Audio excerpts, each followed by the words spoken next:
అత్యుత్తమ ప్లేస్మెంట్స్ తో ఎంఎన్సీ కంపెనీలలో ఉద్యోగమే లక్ష్యమా? ఇంజనీరింగ్ చదవాలనే మీ పిల్లల కలని కేజీ రెడ్డి కాలేజ్ తో నిజం చేసుకోండి. ఇరాన్ మళ్ళీ ట్రంప్ దగ్గరికి వెళ్లారు. ఆ తర్వాత ఒక చర్చల కోసం ఆహ్వానించారు. ట్రంప్ చెప్పిన తర్వాత సీజ్ ఫైర్ అనేది, సీజ్ ఫైర్ కూడా ఇజ్రాయెల్ ఒప్పుకోలేదు. మళ్ళీ అటాక్స్ అనేవి చేస్తూ వచ్చాయి.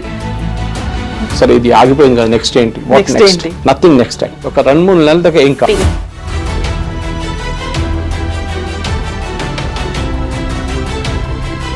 ఇరాన్కి ఏంటంటే భయం, ఇజ్రాయెల్ వాళ్ళకి అమెరికా మీద అంత భయం లేదు, కానీ ఇజ్రాయెల్ ఏం చేస్తారో మన అందరికి తెలుసు. వాళ్ళు మొత్తం మిలిటరీ లీడర్షిప్ని ఒకటే స్ట్రోక్లో కొట్టేశారు. ఇజ్రాయెల్ నుంచి వచ్చిన ఆపరేషన్లో స్పెసిఫిక్లీ లీడర్షిప్ని టార్గెట్ చేయడంలో గేమ్ ఆఫ్ థ్రోన్స్లో ఒక సీన్ ఉంది. అదే స్ట్రాటజీ యూజ్ చేశారు దీంట్లో కూడా. ఆ పేరు కూడా అదే పెట్టారు. వీళ్ళ లొకేషన్ కనుక్కున్నారు, వీళ్ళందరూ ఒక మీటింగ్లో కూర్చొని కొట్టేశారు. అదే టైంలో న్యూక్లియర్ సైంటిస్ట్ అందరూ ఒక ప్లేస్లో కూర్చున్నారు, వాళ్ళని కొట్టేశారు.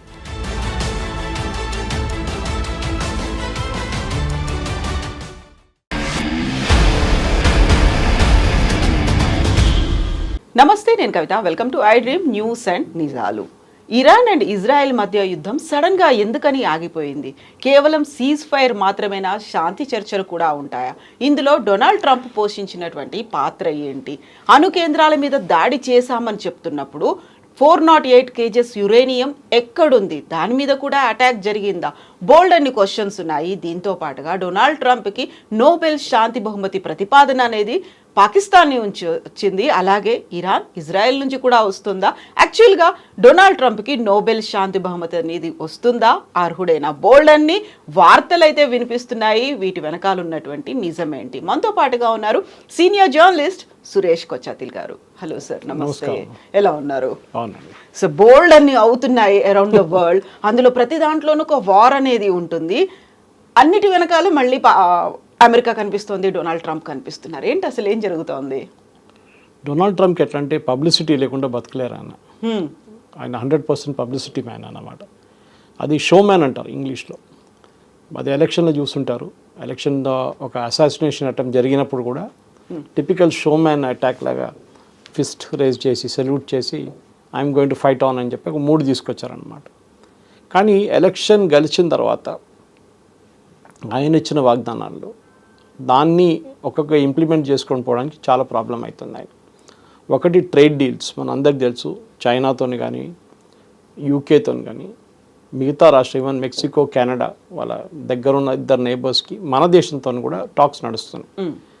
కానీ అన్నిట్లో అంత ఫేవరబుల్గా లేరు. మెయిన్గా ట్రంప్ లాజిక్ ఏముండంటే మేక్ అమెరికా గ్రేట్ అగైన్ అనే కాన్సెప్ట్ తీసుకొచ్చారు మాగా. దాంట్లో అంటే అమెరికాలో మ్యానుఫ్యాక్చరింగ్ బేస్ని రిటర్న్ తీసుకురావడం.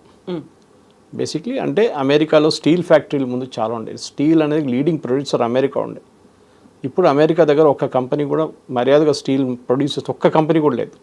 అక్కడిక్కడ ఏదో చేసుకుంటున్నారు, కానీ స్టీల్ ప్రొడక్షన్ మొత్తం చైనాకి మారిపోయింది కంప్లీట్గా.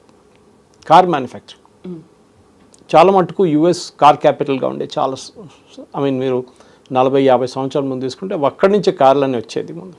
దాని తర్వాత జాపనీస్ వచ్చారు, కొరియన్స్ వచ్చారు, చైనీస్ వచ్చారు, మెక్సికన్ అండ్ కెనడా నుంచి పార్ట్స్ రావడం మొదలుపెట్టింది. యుఎస్ కార్ కంపెనీలకి కాస్ట్ అంటే వాళ్ళు ప్రొడ్యూస్ చేసే కార్కి విలువ ఎక్కువైపోయింది. ఎవరు కొనలేకపోతున్నారు. అదే టైంలో చైనాని తెచ్చుకుంటే మీరు డ్యూటీ వేస్తే కూడా ఇంకా చీప్ పడుతుంది వాళ్ళకి.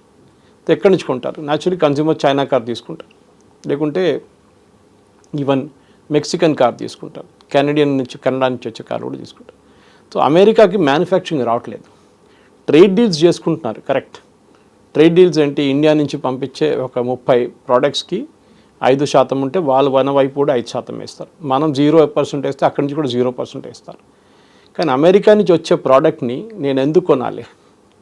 అదొక కాన్సెప్ట్ వస్తుంది. ఇప్పుడు ఫార్మ్ ప్రోడక్ట్స్ ఉంది వాళ్ళది. మనం కార్న్ తీసుకుందాం, జొన్నలు.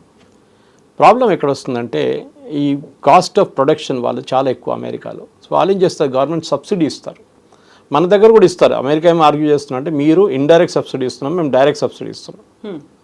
మీరేం చేస్తారు? నీళ్ళు ఫ్రీ ఇస్తున్నారు, కరెంటు ఫ్రీ ఇస్తున్నారు, దాని తర్వాత మినిమం సపోర్ట్ ప్రైస్ ఇస్తున్నారు, ఫర్టిలైజర్ ఫ్రీగా ఇస్తున్నారు. అన్నీ ఇచ్చిన తర్వాత కూడా మిగతా సబ్సిడీస్ కూడా ఇస్తున్నారు మీరు. మేము డైరెక్ట్ క్యాష్ ఇంత ప్రొడ్యూస్ చేస్తాం, దాని మీద సబ్సిడీ ఇస్తున్నాం మేము. మా దగ్గర మిగతా ఫ్రీలు ఏం లేవు. సో సబ్సిడీ టు సబ్సిడీ కొట్టుకుంటున్నాం మనం. అదే ప్రాబ్లం చైనాతో ఉంది. చైనాలో చైనీస్ గవర్నమెంట్ అక్కడున్న కంపెనీలకి చాలా హెవీలీ సబ్సిడైజ్ చేస్తుంది. అది ల్యాండ్ ఉండొచ్చు, పవర్ ఉండొచ్చు, నీళ్ళు ఉండొచ్చు, మిగతా ల్యాండ్ ఏదైనా కానివ్వండి చాలా మట్టుకు డిస్కౌంట్ ఇస్తారు వాళ్ళు. ఇప్పుడు బీవాడీ లాంటి కంపెనీ తీసుకోండి, కార్ మ్యానుఫ్యాక్చరింగ్, వాళ్ళకు కూడా చాలా మటుకు ఇన్సెంటివ్స్ ఇచ్చారు. దాంతో ఏమైతే గవర్నమెంట్ సపోర్ట్ వచ్చినప్పుడు ఇమీడియట్గా కాస్ట్ పర్ కార్ తగ్గిపోతుంది, యూనిట్ కాస్ట్. వాళ్ళు ఈజీగా యూరోప్లో కానీ అమెరికాలో అమ్ముకుంటున్నారు. కానీ ఎన్ని రోజులు నడుస్తుంది? చైనీస్ డామినెన్స్ అనేది వాళ్ళని చూస్తారంటే ఫస్ట్ ఒక మార్కెట్కి వెళ్తారు, మొత్తం డామినేట్ చేసిన తర్వాత మార్కెట్ మొత్తం ధ్వంసం చేసిన తర్వాత వాళ్ళు ప్రైస్ లెక్కిస్తారు. అప్పుడు మిగతా కాంపిటీటర్స్ ఉండరు, ఎవరు ఉండరు. సో యూఎస్ కూడా అదే జరిగింది. కానీ ట్రంప్ ఏమంటున్నారంటే నేను వచ్చిన తర్వాత నేను మ్యానుఫ్యాక్చరింగ్ తీసుకొస్తాను, కానీ చేయలేకపోతున్నాను. సో ఆయనకి ఒక డైవర్షన్ కావాల్సి వచ్చింది. అంటే ఈ డీల్స్ నడుస్తుంది, ఇప్పుడు డీల్స్ సైన్ చేయకుండా డీల్స్తో ఏం రాదు ఆయనకి, మ్యానుఫ్యాక్చరింగ్ రాదు, కొన్ని బిజినెస్ కొన్ని రావచ్చు, 10% రావచ్చు అంతే. సో ఈ యుద్ధాలు మొదలైనవి. ఫస్ట్ రాగానే అన్నారు నేనుంటే యుక్రెయిన్ రష్యా యుద్ధం అసలు నడవదు, మొత్తం బంద్ చేసి పడేస్తా అన్నారు. నేను బైడెన్ ఉండే ఈ వారంతా మొదలైంది, నేను గిట్ట ఉంటుండే ఈ వారం అసలు మొదలు కూడా కాకుండేది. కానీ ఏం చేశారు, పుటిన్తో మాట్లాడారు 2-3 సార్లు, 2 hours 2 గంటల సేపు కూడా మాట్లాడారు, ఏం కాలేదు. పుటిన్ ఇంకా బాంబులు వేస్తున్నారు, యుక్రెయిన్ ఇటువైపు డ్రోన్లు కొడుతున్నారు, అన్నీ నడుస్తున్నాయి. దాని తర్వాత భారత్ పాకిస్తాన్కి వచ్చాం. భారత్ పాకిస్తాన్లో గొడవ నడిచినప్పుడు 4వ రోజు నేనే చేపించాను, నేనే ట్రేడ్ డీల్ చేపించాను అదని చెప్పి పెద్ద స్టేట్మెంట్ ఇచ్చారు. భారతదేశంతో ఒప్పందం చేయకపోతున్నా అని చెప్తున్నారు. ఇప్పుడు ఆల్రెడీ రెడీ అయింది, మేము బిగ్ డీల్ అనౌన్స్ చేయబోతున్నాం. పాకిస్తాన్తో ఏమైందండి?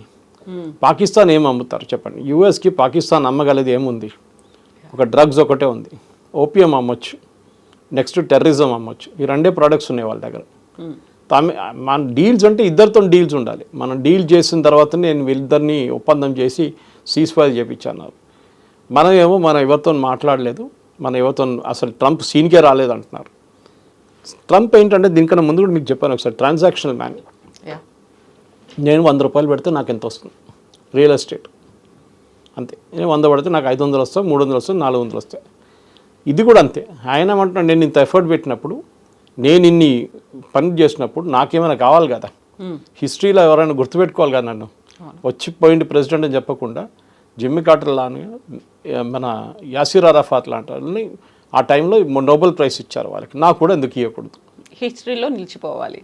డెఫినెట్ ఫుట్ నోట్లో ఉండాలి, అట్లీస్ట్ పైన హెడ్లైన్లో లేకుండా ఫుట్ నోట్లో అయినా ఉండాలి. డొనాల్డ్ ట్రంప్కి ఇట్లా నోబెల్ ప్రైజ్ వచ్చింది. ఆ టైంలో ఇస్సాక్ రబీన్ కానివ్వండి, మిగతా ఎవరైనా కానీ, యాసిర్ అరాఫాత్ కానీ, జిమ్మీ కార్టర్, ఇది నోబెల్ ప్రైజ్ వచ్చారు వాళ్ళకి. ఎందుకంటే ఆ టైంలో ఒక ఒప్పందం జరిగింది, ఆస్లో అకార్డ్ జరిగింది, ఒప్పందం వచ్చింది. కానీ ఇప్పుడు ఏం జరిగింది? ఇప్పుడు మీరు ఇజ్రాయెల్ వార్ చూస్తే, ఇజ్రాయెల్ పైన దాడి చేసింది first Hamas, October 7th kidnap చేసి 1200 మంది తీసుకెళ్ళిపోయారు, ఇంకా 1200 మంది చంపారు ఇక్కడ. దాని తర్వాత మొదలైంది గొడవ. హమాస్ ఎవరు? Iran proxy. ఇరాన్ డబ్బు లేకుంటే రేపు హమాస్ దుకాణం బంద్ అయిపోతుంది మొత్తం. వాళ్ళు మిసైల్స్ ఇస్తారు, డబ్బులు ఇస్తారు, దాంట్లో కూడా మ్యాన్ పవర్ కూడా సపోర్ట్ చేస్తారు వాళ్ళు. ఇదంతా చేసిన తర్వాత హమాస్ ఇజ్రాయెల్ మీద దాడులు మొదలుపెట్టాయి. అటువైపు నుంచి ఎప్పటి నుంచో హెజ్బుల్లా దాడులు చేస్తున్నాయి, ఇప్పుడు కాదు, 10-20 సంవత్సరాల నుంచి హెజ్బుల్లా కంటిన్యూస్గా ఇజ్రాయెల్ మీద దాడి చేస్తూనే వస్తున్నారు. హమాస్ కన్నా కొంచెం ఒక 30-40% ఎక్కువ టెక్నాలజికలీ కేపబుల్ ఉన్నారు హెజ్బుల్లా. హమాస్ అంత కేపబుల్ లేరు. దానికోసం హమాస్కి ఇచ్చిన మిసైల్ చూడండి, చాలా చిన్న చిన్న మిసైల్స్ ఇస్తారు ఇరాన్. డౌట్ ఉంది వీళ్ళు ఫైర్ చేయగలరా లేదా అని చెప్పి. హెజ్బుల్లా అది కాదు, హెజ్బుల్లా హైలీ ట్రైన్డ్ ఫోర్స్ అన్నమాట. వీళ్ళందరినీ ఎవరు తీసుకొచ్చారు? ప్రాక్సీస్గా ఇరాన్ తీసుకొచ్చారు.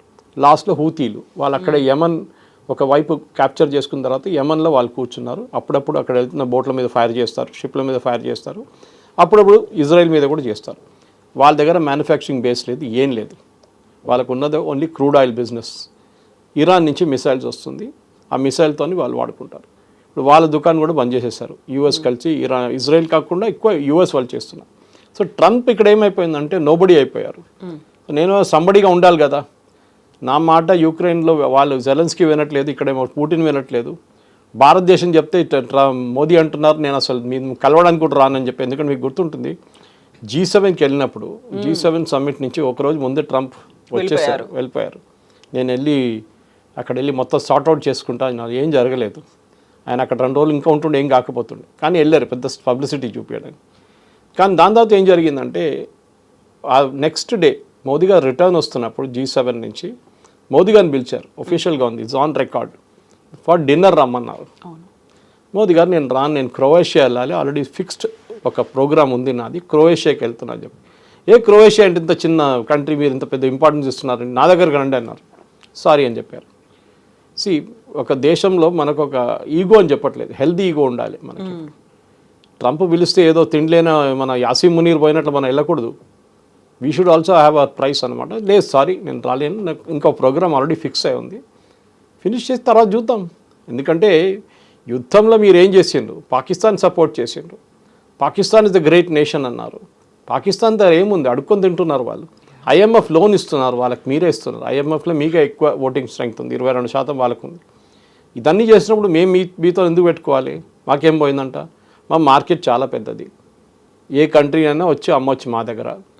మీరు మాతోని ఒప్పందం చేయకపోతే ఇంకొకరితో ఒప్పందం చేసుకుంటాం మేము, సింపుల్. అది ఆల్రెడీ మనకు బ్రిటిష్ వాళ్ళతో FTA చేసుకున్నాం మనం, ఫ్రీ ట్రేడ్ అగ్రిమెంట్. అది కాకుండా ఇప్పుడు యూఎస్తో వస్తే కూడా యూఎస్తో ఓకే, నో ప్రాబ్లం. రేపు కెనడాతో వస్తే కెనడాతో చేసుకుందాం. కెనడా కూడా చూడండి, జస్టిన్ ట్రూడో ఉన్నప్పుడు మాట్లాడిన మాటలు కాదు ఇప్పుడున్న ప్రైమ్ మినిస్టర్ మాట్లాడుతుంది, చాలా డిఫరెంట్ ఉంది. మోదీ గారిని పిలిచారు G7కి. G7లో G7 కాకుండా ప్లస్ ఎక్స్ట్రా మెంబర్స్ ఉన్నారు, దాంట్లో మోదీ గారిని పిలిచారు.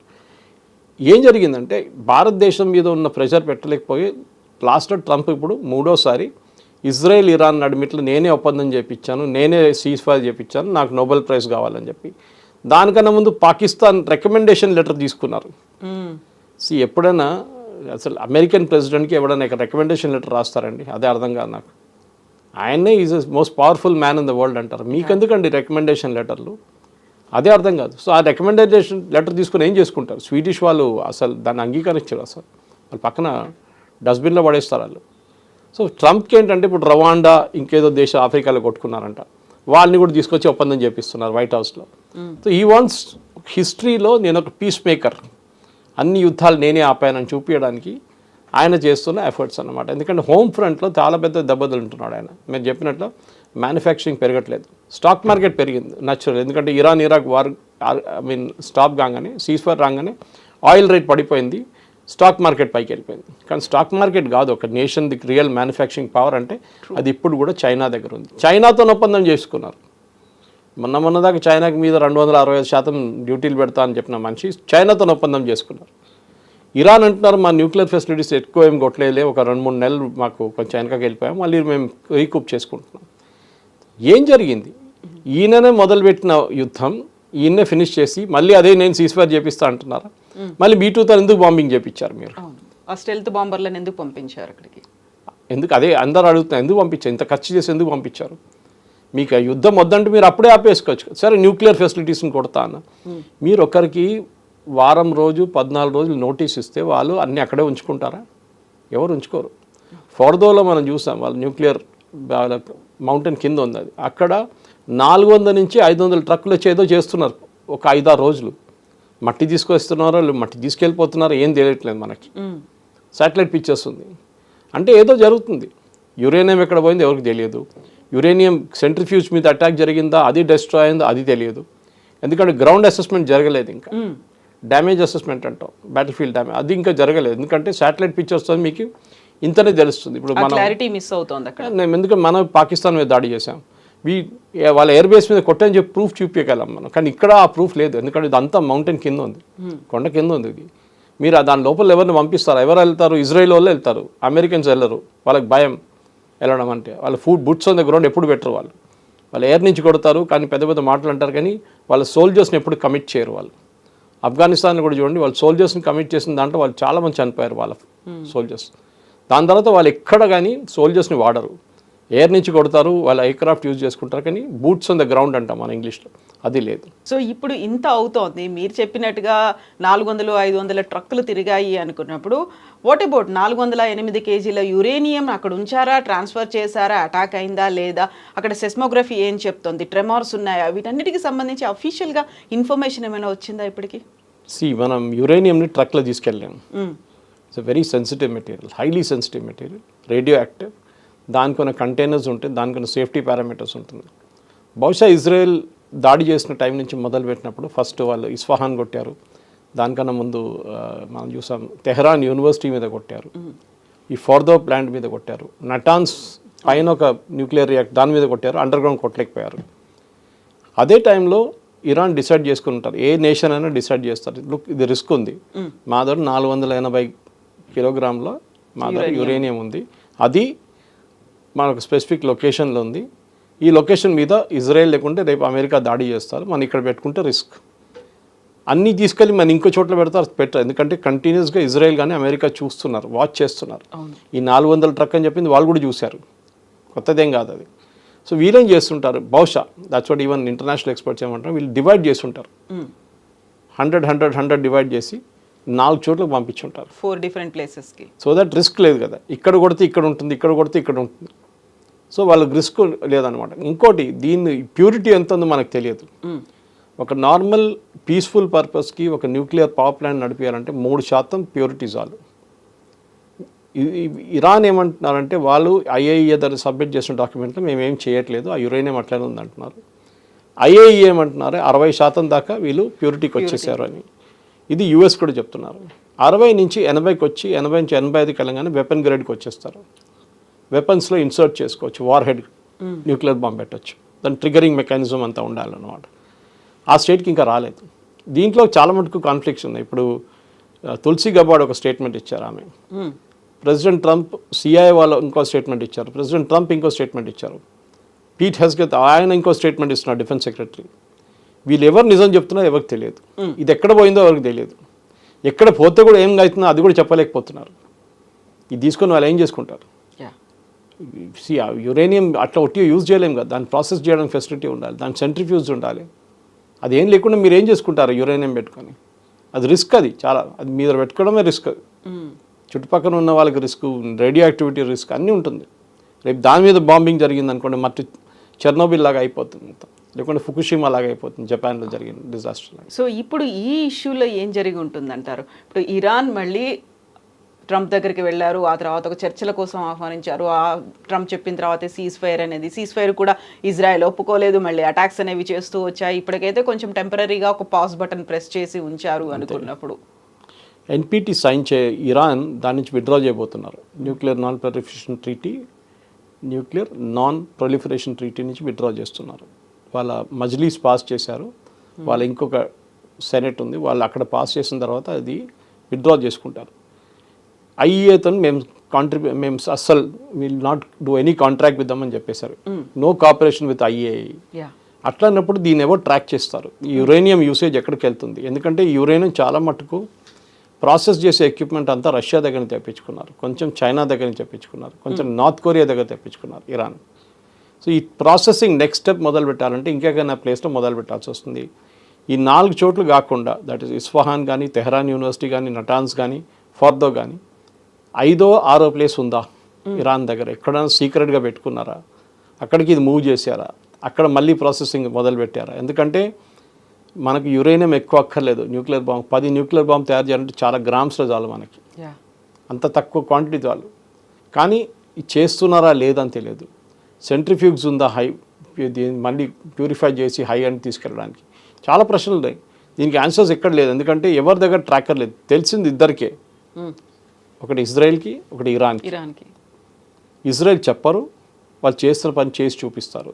ట్రంప్ అట్లా కాదు, ట్రంప్ మాట్లాడుతూనే ఉంటారు, నేను అది చేయబోతున్నాను, చేస్తాను, ఇప్పుడే చేస్తాను, కొడతాను అని చెప్పేసి. 2 వారాలు సమయం ఇచ్చి ఇరాన్కి 2 వారాల లోపల మీరు కంప్లై చేయండి, లేకుంటే నేను బాంబు వేస్తాను అని చెప్పిన మనిషి 2 రోజుల తర్వాత వెళ్ళి బాంబు వేసేసింది. అవును. సో ఇరాన్ ఏం చేశారు? ఇరాన్ ఎక్స్పెక్ట్ చేశారు, చేయలేదు. వాళ్ళు అనుకున్న మాకు ఇంకా 2 వారాలు నెలలే అనుకున్నారు, కానీ అంతే ఆ గ్యాప్ తీసుకొని బాంబు చేసేసారు B2 పెట్టి. కానీ ఈ బాంబు చేయడం ఎక్కువ మనం చూసాం యుఎస్ ఇంటెలిజెన్స్ బ్రీఫింగ్లో కానీ, హౌస్ కమిటీ బ్రీఫింగ్స్లో డివైడెడ్ ఒపీనియన్. ఎంత డ్యామేజ్ జరిగింది, డ్యామేజ్ అసెస్మెంట్ ఎంత ఉంది, మీరు టైం ఎంత ఇచ్చారు? మన దగ్గర చాలామంది అన్నారు ఆపోజిషన్ లీడర్స్, మనం 14 రోజులు ఎందుకు తీసుకున్నాం ఆపరేషన్ సింధూర్లో, నెక్స్ట్ డే అటాక్ చేయొచ్చు కదా అన్నారు. నెక్స్ట్ డే అటాక్ చేయలేము, ఎందుకంటే మనం ఎక్కడ కొడుతున్నాం అని చెప్పలేదు వాళ్ళకి. ఇంకా మనం టెర్రర్ క్యాంప్స్ మీద కొడుతున్నాం అనేది జరిగిన తర్వాత వాళ్ళకి తెలిసింది, కొట్టామని చెప్పి మనం ఇన్ఫార్మ్ చేసాం వాళ్ళని. That as per international protocol. మేము మిమ్మల్ని కొట్టలేదు, మీ టెర్రర్ క్యాంప్స్ని కొట్టామని చెప్పి మా స్పోక్స్ పర్సన్ కూడా చాలా క్లియర్గా చెప్పారు. కానీ పాకిస్తాన్ ఏం చేశారు, మన మీద దాడి చేశారు. యుఎస్ కూడా అంతే. ఇప్పుడు ఇజ్రాయెల్ అండ్ ఇరాన్ కొట్టుకున్నప్పుడు యుఎస్ ఎందుకు వచ్చారు? ఎందుకంటే ఇజ్రాయెల్ చెప్పారంటే బంకర్ బస్టర్ తీసుకొచ్చి మీరు ఆ నటాన్స్ కానివ్వండి, నటాన్స్ బేస్మెంట్లో ఇంకోటి మెయిన్గా ఫర్దోలో బేస్మెంట్ కొట్టండి, అది మౌంటైన్ కింద ఉంది, అది కొట్టండి అని. సరే కొట్టారనుకోండి, ఏమైంది దాని తర్వాత? అది వాళ్ళు ఇచ్చేస్తారు, రావట్లేదు బయటికి ఇన్ఫర్మేషన్ ఎందుకు అది చెప్పట్లేదు? చెప్పరు, ఇరాన్ చెప్పరు, అసలు ఎవరు చెప్పరు. ఈవెన్ ఇజ్రాయెల్ కూడా చూడండి, వాళ్ళ దగ్గర జరిగిన డ్యామేజ్ చాలా మటుకు సివిలియన్ డ్యామేజ్ చాలా జరిగింది ఈసారి. హాస్పిటల్స్ మీద కూడా హాస్పిటల్ మీద అదే బయట చెప్పరు. అక్కడక్కడ ఫోటోలు వీడియోలు కనిపిస్తాయి కానీ మీకు నంబర్స్ ఎప్పుడు చెప్పరు. ఇంతమంది చనిపోయారు, ఇంతమంది గాయపడ్డారు, ఆ డీటెయిల్స్ ఎప్పుడు ఇవ్వరు వాళ్ళు. సో ఆ డీటెయిల్స్ వాళ్ళ దగ్గర ఉంచుకుంటారు. That is the trade secret అన్నమాట. ఇప్పుడు కూడా చూడండి, ఇరాన్ ఏమంటున్నారు, ప్రెసిడెంట్ ట్రంప్ చెప్పినంత లేదులే, అంతే జరగలేదు. సరే ఏం జరిగింది అది చెప్పండి, అది చెప్పట్లేదు. సో ఆబ్వియస్లీ ఆ ఒక ఇంగ్లీష్ అంటే slip between the cup and the lip అంటారు. ఏదో ఒక ప్లేస్లో డ్యామేజ్ జరిగింది, దర్ ఇస్ నో డౌట్. ఆ ఫ్రాక్షన్ ఆఫ్ సెకండ్స్లోనే అయిపోయింది. ఏం జరిగింది అనేది ఎవరికి తెలియదు. దాని damage assessment on the ground ఎవరికి తెలియదు. ఐఏఈ ఉంటే తెలిసిపోతుండే, వాళ్ళు పంపించేశారు ఇరాన్, మీకు సంబంధం లేదని చెప్పి. నెక్స్ట్ ఇజ్రాయెల్, వాళ్ళ physical boots on the ground కమాండోస్ని దింపి చెక్ చేయాలంటే అది పెద్ద పని. యుఎస్ వాళ్ళ రిమోట్ కంట్రోల్ ఎయిర్క్రాఫ్ట్తో చెక్ చేసుకోవచ్చు. ఎయిర్ సుపీరియారిటీ ఉందంటున్నారు, అట్లంటే మీరు ప్లేన్లు పంపించి చెక్ చేసుకోవచ్చు ఏదైనా యురేనియం డిశ్చార్జ్ నడుస్తుందా అనేది. మోస్ట్లీ కొండ కింద ఉన్న దాంట్లో అక్కడే ఉండిపోతుంది యురేనియం లీకేజ్ ఏమైనా ఉంటే. దాని రెండు రీజన్స్ అక్కడ పెట్టిన దానికి. ఒకటి సేఫ్టీ, సెక్యూరిటీ. ఇజ్రాయెల్ అటాక్ చేస్తే మేము అమెరికా అటాక్ చేస్తే కూడా చాలా డిఫికల్ట్ ఉంది. రెండోది ఫిజికల్ సేఫ్టీ. అది ఎక్స్పోజ్ అయింది అనుకోండి, లేకుంటే యురేనియం మీద లీక్ అయితే అక్కడే కంటైన్ అయిపోతుంది అదే ఏరియాలో. మీరు సిమెంట్ వేసేసి బంద్ చేసేస్తే అయిపోతుంది. నెక్స్ట్ మీరు 1000 సంవత్సరాలు 2000 సంవత్సరాలు అక్కడ వెళ్ళారు దాని దగ్గరికి, కానీ పోనీయండి అక్కడ ఉండిపోయింది కదా అది. దాని చుట్టుపక్కల మనుషులు ఎవరు లేరు, జనావాసాలు లేవు, నీళ్లు పొల్యూషన్ జరగదు అసలు. వర్షం వస్తే నీళ్ళు చెరువులకు వెళ్ళిపోతే చెరువు నుంచి మళ్ళీ ఆ ప్రాబ్లం లేదు వీళ్ళకి. సో ఓవరాల్ మనం చూస్తే ట్రంప్కి బేసిక్లీ ఒక వరల్డ్స్ పోలీస్మెన్ అంటారు యుఎస్ని ఎప్పుడు. He wants to show that we're the world's policemen again. దాంట్లో రష్యా వినట్లేదు, యుక్రెయిన్ వినట్లేదు అని చెప్పిందట. పాకిస్తాన్ ఎందుకు విన్నారంటే వాళ్ళ న్యూక్లియర్ వెపన్స్ గురించి ఒక భయం ఉండే, భారతదేశం దాన్ని కొడతారో అని. అది కొడితే పాకిస్తాన్ రేపు ఇంకా నెక్స్ట్ వార్కి అసలు ఏం చేయలేరు. మూడోది పాకిస్తాన్కి డబ్బులు కావాలండే, అది ఇచ్చారు యుఎన్ నుంచి అండ్ ఐఎంఎఫ్ నుంచి. మెయిన్లీ ఇప్పుడు జరగబోయేది, ఇప్పుడు చాలామంది అడుగుతున్నారు, సరే ఇది ఆగిపోయింది కదా, నెక్స్ట్ ఏంటి, what next? Nothing next actually. ఎందుకంటే ఒక 2-3 నెలల దాకా ఏం కాదు. ఇజ్రాయెల్ వాళ్ళ లాసెస్ని రీకూప్ చేసుకుంటున్నారు. వాళ్ళ దగ్గర జరిగిన డ్యామేజ్ జరిగింది, సివిలియన్ ఏరియాస్లో చాలా జరిగింది డ్యామేజ్. చాలామంది చనిపోయారు, బిల్డింగ్స్ డ్యామేజ్ అయింది, అదంతా రీబిల్డ్ చేయాల్సి వస్తుంది. అదే టైంలో ఇరాన్ ఏం చేయబోతుందో చూస్తుంటారు యుఎస్ కూడా. మళ్ళీ వీళ్ళు న్యూక్లియర్ ఎంట్రిచ్మెంట్ మొదలు పెట్టారనుకోండి, మళ్ళీ దాడి అవుతుంది. జరగదు, వాళ్ళు అక్కడే ఉన్నారంటే ఎన్ని నెలల దాకా, 2 నెలలు 3 నెలల దాకా ఉంటారు. దాని తర్వాత మళ్ళీ మొదలు పెడతారు వాళ్ళు. ఎందుకంటే వాళ్ళ సర్వైవల్ దాని మీద ఉంది. ఇప్పుడు Israel does not have a right to exist అని చెప్పిన దాంట్లో ఇరాన్ ఏమంటున్నా అంటే మా దగ్గర న్యూక్లియర్ బాంబు ఉంటే ఇజ్రాయెల్ ఫినిష్ చేసి పడేస్తాం, 2 నిమిషాలు పని మాకు అంటున్నారు. ఇజ్రాయెల్ దగ్గర కూడా న్యూక్లియర్ వెపన్స్ ఉందని అందరికి తెలుసు, కానీ వాళ్ళు ఎప్పుడు ఇవాళ దగ్గర అక్నాలెడ్జ్ చేయలేదు. నా దగ్గర ఉందని చెప్పలేదు ఎప్పుడు. భారతదేశం లాగా కాదు, పాకిస్తాన్ లాగా కాదు. సో డెఫినెట్గా ఇంట్రెస్టింగ్ ఏంటంటే ఇది మన భారతదేశం పాకిస్తాన్కి ఆపరేషన్ సింధూర్లో పాస్ ఎట్లా ప్రెస్ చేసాం మోదీ గారు, అదే పాస్ ఇప్పుడు ఇజ్రాయెల్కి ఇరాన్కి నడిపిట్లో నడుస్తుంది అన్నమాట. ఏ రోజు అక్కడున్న ఖమేనీ గారికి పిచ్చి పట్టేస్తుందో తెలియదు.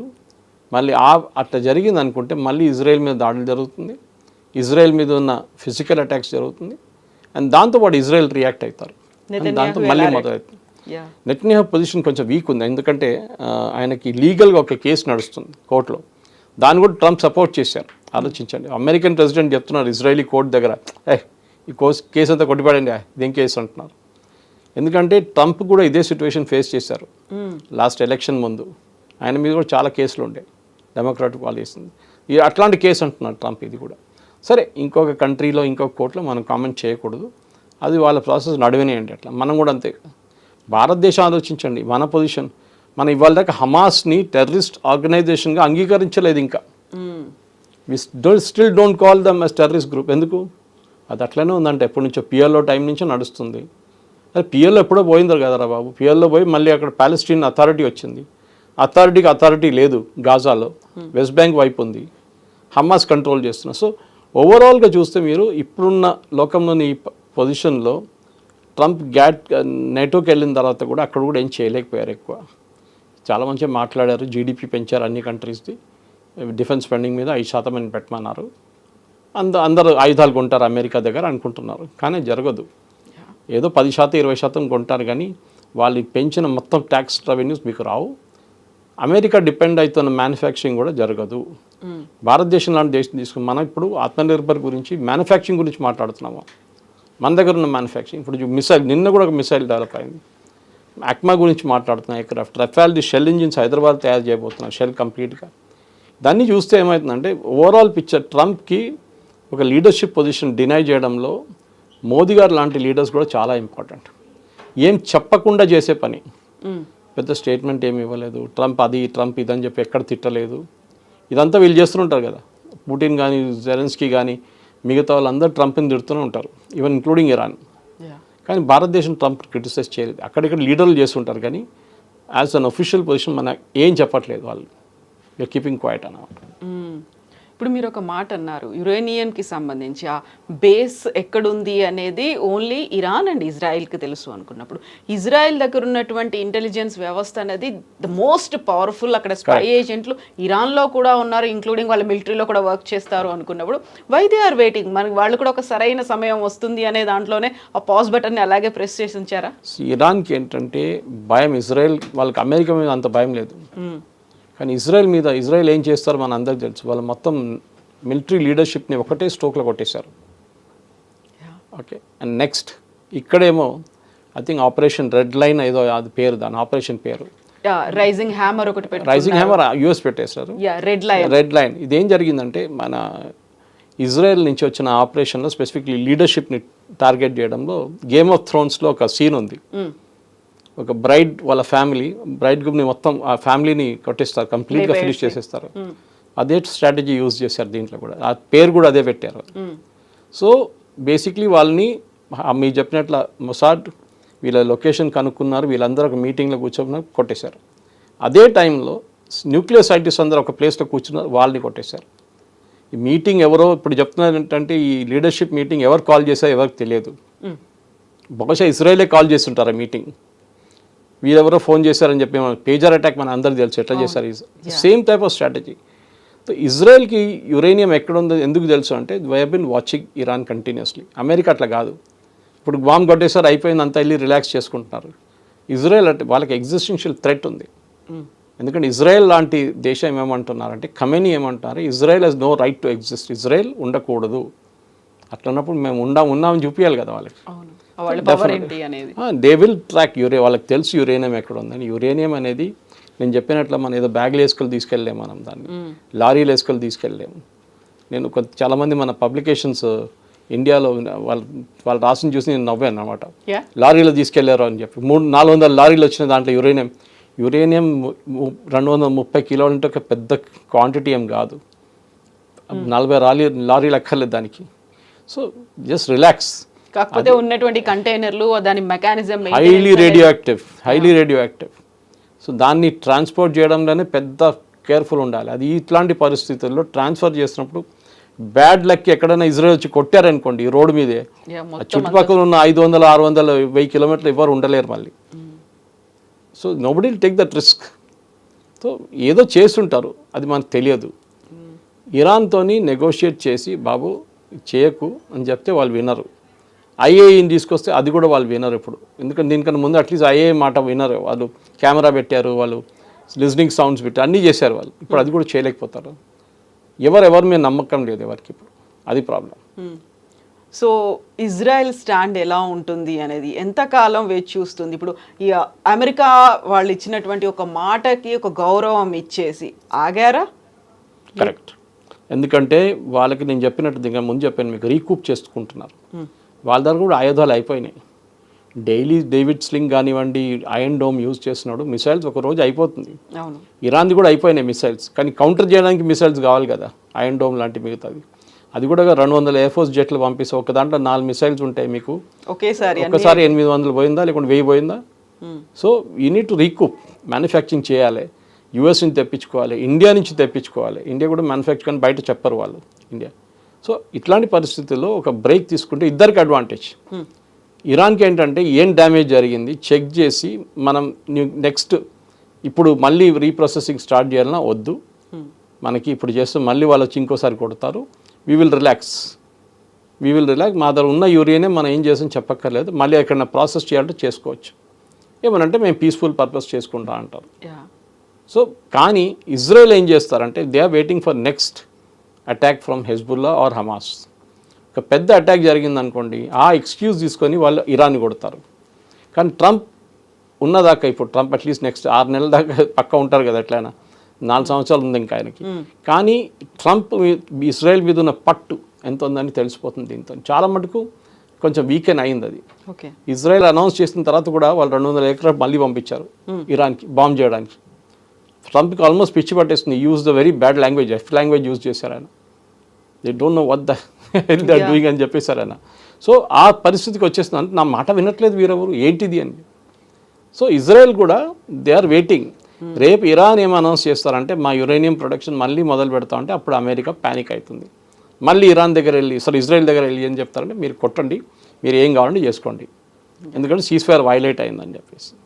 దానికి వెయిట్ చేస్తాం. ఒక మిసైల్ ఎక్కడ పోయింది అనుకోండి, ఒక మిసైల్ ఇక్కడ వస్తే సీజ్ ఫైర్ ఇస్ అవుట్, మళ్ళీ యుద్ధం మొదలు కావు. కానీ దానికి కొంచెం రీకూప్ చేసుకొని వీళ్ళ ఎయిర్ ఫోర్స్ పైలట్స్ కానివ్వండి మిగతా అందరికి రెస్ట్ ఇచ్చి 2-3 వారాలు రెస్ట్ తీసుకొని మళ్ళీ వచ్చి కొట్టడం ఉంటుంది. ఎందుకంటే హిస్టరీ నుంచి 1948 నుంచి ఈ యుద్ధం నడుస్తుంది. అప్పుడు ఈజిప్ట్, జార్డన్, లెబనాన్ అందరు కలిసి అటాక్ చేశారు, ఇజ్రాయెల్ మీద దాడి చేశారు. ఇప్పుడు ఇరాన్ దాడి చేశారు, ఇరాన్ ప్రాక్సీస్ దాడి చేస్తున్నారు. సో నెక్స్ట్ సిచ్యువేషన్కి రావడానికి Israel is waiting for one small mistake from Iran. అది చెప్పగానే వాళ్ళు చెప్పేస్తారు ట్రంప్కి, చూడండి వాళ్ళు యురేనియం ఇక్కడ పెట్టుకున్నారు, వాళ్ళు ప్రాసెస్ చేస్తున్నారు, మీరేం చెప్తారంటే వెళ్ళి కొట్టేశారా బాబు నాకు తెలియదు అని చెప్పేస్తారు. బికాస్ ప్రెసిడెంట్ ట్రంప్కి ఏంటంటే ఆయన ఒక పీస్ మేకర్గా చూపిస్తున్నారు ఆయన్ని. కానీ ఆయనే B2 పంపించింది కదా బాంబు చేయడానికి. బాంబులు వేసిన తర్వాత హిందీలు అంటారు బిల్లి సౌ చూవే కాకే హచ్కోగాయని, పిల్లి ఒక 100 ఎలకలు తినేసి మళ్ళీ హజ్కెళ్ళిందంట. అట్లా ఆ పరిస్థితి ఇది. సో డెఫినెట్గా ఒక ట్రంప్ చేసిన తప్పులు ఉన్నాయి, చాలా ఉన్నాయి, మిస్టేక్స్, స్ట్రాటజిక్ మిస్టేక్స్ చాలా ఉన్నాయి. B2 యూజ్ చేయాలన్నా వద్దా, మీరు మీకు మొత్తం డిస్ట్రాయ్ చేయకపోతే మీరు ఎందుకు సెకండ్ ట్రిప్ ఎందుకు వెళ్ళలేదు, ఇంకోసారి ఇద్దరు ఇన్ని B2 బాంబర్స్ ఉంది కదా, సెకండ్ వేవ్ ఎందుకు కొట్టలేదు, సెకండ్ వేవ్ కొడితే మళ్ళీ మొత్తం అది డిస్ట్రాయ్ అయిపోయి ఉంటుందా, లేకుంటే ఇజ్రాయెల్ దగ్గర ఉన్న ఆయుధాలు వాళ్ళు ఎందుకు వాడట్లేదు, వాళ్ళ దగ్గర ఉన్న ఆయుధాలు కూడా వాడచ్చు కానీ వాళ్ళు ఆపేసుకున్నారు, మేబీ నెక్స్ట్ రౌండ్లో కొడదామని చెప్పేసి బహుశా జరగచ్చు కూడా. ఇప్పుడు ఫస్ట్ ట్రంప్ మళ్ళీ సెకండ్ టర్మ్లోకి రాగానే చేసిన పని రష్యా అండ్ ఉక్రెయిన్ మధ్య దాంట్లో ఒక డిస్కషన్ అనేది తీసుకొచ్చారు. ఇద్దరు పట్టించుకోలేదు, వినలేదు. ఈవెన్ వైట్ హౌస్కి జెలెన్స్కీని పిలిచారు, కేర్ నాట్ అన్నట్టుగా ఆయన ఉన్నాడు. ఆ తర్వాత మన పాకిస్తాన్ ఆపరేషన్ సింధూరు దీని గురించి మాట్లాడారు. ఆ తర్వాత ఇరాన్ ఇజ్రాయెల్ అయింది. సో ఇక్కడ కూడా ఒక పాజ్ బటన్ లాంటిది ప్రెస్ చేసి ఉంచారు. ఆ తర్వాత ఇంకోటి ఏదో అవబోతుందా మళ్ళీ, are they waiting for that? అలా అనిపిస్తోంది కదా. అమెరికా వెయిట్ చేస్తున్నారండి, కానీ అమెరికాకి ఇంకా యుద్ధాలంటే ఇంకా కొత్త ఏదైనా యుద్ధం తయారు చేయాల్సి వస్తుంది. అది ఎక్కడ లేదు ఇప్పుడు, ఎందుకంటే ఆఫ్రికాలో ఎక్కడో నడుస్తుంది, రువాండా గివాండా అంతా నడుస్తుంది, కానీ పెద్ద వార్ ఎక్కడ లేదు. రిజీమ్ చేంజ్లు ఉన్నాయి కొన్ని, మయన్మార్లో చేపిస్తున్నారు, అది జరగబోతుంది నెక్స్ట్ 6 monthsలో. మయన్మార్లో మోస్ట్లీ మిలిటరీ వాళ్ళ ఒక నడుస్తుంది, మిలిటరీలోనే కొట్టుకుంటారు కొంచెం. ఆఫ్ఘనిస్తాన్ కొంచెం ట్రై చేస్తున్నా కానీ అక్కడ ఏం జరగట్లేదు వాళ్ళతోని, అమెరికాతోని. ఇరాక్లో కూడా ఏం లేదు, లిబియాలో లేదు, చెప్పినట్లు ఎక్కడ లేదు. సో అక్కడ మిగిలింది ఒక్కటే ఏంటంటే ఇరాన్ ఒకటి ఆ ఏరియాలో, ఇంకోటి లెబనన్లో అయితే ఇప్పుడు పీస్ఫుల్గానే ఉన్నారు, వాళ్ళ ప్రాబ్లం లేదు వాళ్ళతోని. లోకంలో మొత్తం మీరు కంప్లీట్గా చూస్తే పొలిటికల్గా అన్స్టేబుల్గా ఉన్న రీజన్ మిడిల్ ఈస్ట్ ఒకటే. కానీ ఇప్పుడు అది కూడా ఈ సీజ్ ఫైర్తో అది కూడా కూల్ అయిపోయింది. ట్రంప్కి ఇంకా కొత్తది ఏమైనా తయారు చేయాలంటే ఏదో కొత్త డ్రామా చేయాల్సి వస్తుంది. నేనైతే ఐ కెనాట్ గెస్ ఏం చేయబోతున్నారని, కానీ ఏదైనా గేమ్ ఉంటుంది. ట్రంప్కి అది చేయకుండా ఆయనకి నెక్స్ట్ ఎలక్షన్ లేదనుకోండి, అది డిఫరెంట్ థింగ్. కానీ డెమోక్రాట్ పార్టీకి ఒక పెద్ద ఛాలెంజ్ ఉంటుంది, ఎందుకంటే వాళ్ళు ట్రంప్ని కిందకి దింపాలంటే, అట్లీస్ట్ రిపబ్లికన్స్ కిందకి దింపాలంటే ట్రంప్ని కొంచెం కంప్లీట్గా ఒక ఫెయిలియర్గా చూపించాల్సి వస్తుంది. అది జరుగుతుందా లేదా అని మనం చూడాల్సిందే. ఈ వార్తోని, ఈ యుద్ధంతో తెలిసిపోయింది ఒకటి ఏంటంటే, అక్కడ ఒక టర్మ్ వచ్చింది, టాకో అంటారు యూఎస్లో. ట్రంప్ ఆల్వేస్ చికెన్స్ అవుట్ అంటే ఏదైనా ప్రాబ్లం వస్తే ట్రంప్ విత్డ్రా చేసుకుంటారని. అది కానీ ఈసారి ఎందుకు జరిగింది ఎక్స్ప్లెనేషన్ అడగాల్సింది యుఎస్ కాంగ్రెస్లో. ఆల్రెడీ అడుగుతున్నారు డెమోక్రాట్స్ వాళ్ళు, ఎందుకు జరిగింది, ఎందుకు బీటీలు పంపించారు, ఎందుకు ఇమీడియట్గా సీజ్ ఫైర్ అనౌన్స్ చేశారు, ఎందుకు ఇజ్రాయెల్ ఇరాన్ దగ్గర చెక్ చేయకుండా సీజ్ ఫైర్ అనౌన్స్ చేశారు. మన దగ్గర కూడా అంతే చెప్పారు కదా, భారత్ పాకిస్తాన్ చేసుకుంటా అని చెప్పారు. మనకే తెలియదు ఏం నడుస్తుంది అనేది. సో ట్రంప్కి ఏంటంటే ఇన్ ద న్యూస్ ఉండాలి ఆయన. కానీ ఆయన అక్కడున్న లీగల్ ప్రాబ్లమ్స్ చాలా ఉన్నాయి. అక్కడ కోర్టుల కేసులు మస్తు నడుస్తున్నాయి. కాలేజెస్ కానివ్వండి, సిటిజన్షిప్ గురించి కానివ్వండి, ఐస్ గురించి కానివ్వండి, చాలా నడుస్తున్నాయి అక్కడ ప్రాబ్లమ్స్. అది ముందు సార్ట్అవుట్ చేసుకున్న తర్వాత లోకంలో ఉన్న మిగతా ప్రాబ్లమ్ తర్వాత సార్ట్అవుట్ చేసుకోవచ్చు. ఆల్రెడీ మిడిల్ ఈస్ట్ని ఒక అత్యంత ప్రమాదకరమైనటువంటి ప్రాంతంగా ట్రంప్ ముందు నుంచి చెప్తూ వస్తున్నారు. అక్కడ ఉన్న వాళ్ళని ఎవాక్యుయేట్ చేస్తాము, ఇలాంటివన్నీ కూడా చెప్తూ వస్తున్నప్పుడు, సో ఇప్పుడు మిడిల్ ఈస్ట్ మీద ఫోకస్ పెట్టుకుంటారా లేకుంటే ప్రపంచవ్యాప్తంగానా, అమెరికానా? మిడిల్ ఈస్ట్ ఇప్పుడు లేదు, అక్కర్లేదు. Middle east quite. ఇప్పుడు ఇరాన్ ప్రాబ్లం ఒకటే ఉండే, అది సార్ట్అవుట్ అయిపోయింది. హూతీలు మాట్లాడలేదు, హమాస్ ఎక్కువ గొడవ లేదు, హమాస్ ఇజ్రాయెల్ చూసుకుంటున్నారు. ఇటువైపు ఏమో లెబనాన్ అబ్సల్యూట్లీ క్వైట్ అయిపోయారు, అంటే హెజ్బుల్లా క్వైట్ అయిపోయారు. అక్కడ ప్రాబ్లం ఏం లేదు మిడిల్ ఈస్ట్లో. ఇప్పుడు ప్రాబ్లం రాబోతుందంటే ఎకనామిక్ ఫ్రంట్లో రాబోతుంది ట్రంప్కి. ఇది కాదు, not on the war front, economic front. Russia Ukraine ఎప్పుడు ఆపుతారని అది మనం చెప్పలేము, ఎప్పుడు ఆపుతారని. అది వాళ్ళు మొత్తం ఇద్దరు టైర్డ్ అయిపోయినా కూడా ఆపేస్తారు. ఇప్పటికైతే ఇద్దరు కొట్టుకుంటున్నారు, వీళ్ళు ఆయుధాలు ఇస్తున్నారు మన నేటో, అది జెలెన్స్కీ వాడుకుంటున్నారు.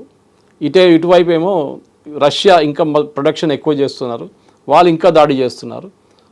ఇప్పుడు ఎక్కడ ఆగుతుందో, ఇదో ఫుట్బాల్ గేమ్ దాకా టైంఅవుట్ ఉంటుందో లేదో మనకు తెలియదు దీనికి. సో డెఫినెట్గా Trump next time Russia Ukraine ఉంటుంది, కానీ అంత ఈజీ కాదు. అది సార్ట్అవుట్ చేయాలంటే చాలా ప్రాబ్లమ్స్ ఉన్నాయి దాంట్లో. మెయిన్లీ ఏంటంటే జెలెన్స్కీ ఈ వార్ నుంచి విత్డ్రా చేసుకుంటే, సీజ్ ఫైర్ పెట్టుకుంటే జెలెన్స్కీ పొజిషన్ వీక్ అయిపోతుంది యుక్రెయిన్లో. పుటిన్కి ఏ ప్రాబ్లం లేదు, పుటిన్ ఆటోక్రాటిక్ రూలర్, ఆయన ఉంటాడు ఇంకా 10 సంవత్సరాలు కంటూ ఉంటాడు ఇంకా. కానీ జెలెన్స్కీ చెప్పలేము, అది పెద్ద ప్రాబ్లం అనమాట. సో ట్రంప్ సపోర్ట్ చేస్తాడా లేదా అని చూస్తే ఎస్ సపోర్ట్ చేస్తారు, ఎందుకంటే ఒక మినరల్స్ డీల్ చేసుకున్నారు. ఆ మినరల్స్ కావాలి, అక్కడి నుంచి రేర్ ఎర్త్స్ కావాలి, దానికి జెలెన్స్కీని వాడుకుంటారు. అయిపోయిన తర్వాత జెలెన్స్కీతో ఏం చేస్తారో మనం ఏం చెప్పలేము. సో ఇప్పుడు అల్టిమేట్గా మనం ఏ ఒక్క నోబెల్ ప్రైజ్ గురించి ఇంతలా చూడలేదు, ఇంతలా కూడా మాట్లాడుకోలేదు. నోబెల్ పీస్ ప్రైజ్ అనగానే డొనాల్డ్ ట్రంప్ చూస్తున్నారు అనేది ఒక రికమెండేషన్ లెటర్స్ ఇవన్నీ వెళ్ళిన తర్వాత వాట్ హ్యాపెన్స్, మొత్తం అల్టిమేట్గా ఫైనల్గా ఎవరి పేరు వస్తుంది అనుకో. స్వీడిష్ అంత ఈజీగా తీసుకోరండి దీన్ని, అంతా వాళ్ళు ఎవరు రికమెండేషన్ పట్టించుకోరు. ఆయన నుంచి రాసిస్తాను మీకు, it will be very surprising decision. ట్రంప్కే తర్వాత అంటే నేను ఎప్పుడు అడగలేదు, ఎవరన్నారు నేను అడిగానని చెప్పి నోబెల్ ప్రైజ్, నేను అప్పుడు అడగలేదు కదా, ఎవరు చెప్పారు నాకు ఇస్తారని చెప్పలేదు కదా అంటారు. తర్వాత ఇంగ్లీష్లో సార్ గ్రేప్స్ అంటాం, దొరకకపోతే తర్వాత దాన్ని అయ్యే ఎవరు కావాలంతా అంటారు. అది ఆ పరిస్థితికి ట్రంప్ వచ్చేస్తారు. రియాలిటీ చెక్ అనేది ఒక 6 నెలలు వచ్చేస్తుంది ట్రంప్కి డెఫినెట్గా. సో అప్పటిదాకా ఫోకస్ పెట్టాల్సినటువంటి అంశాలు బోల్డన్ ఉన్నాయి, వాటి మీద ఫోకస్ పెట్టాలి. Economy, US economy should be the number 1 focus for Trump. అక్కడే పెద్ద డిజాస్టర్ రాబోతుంది.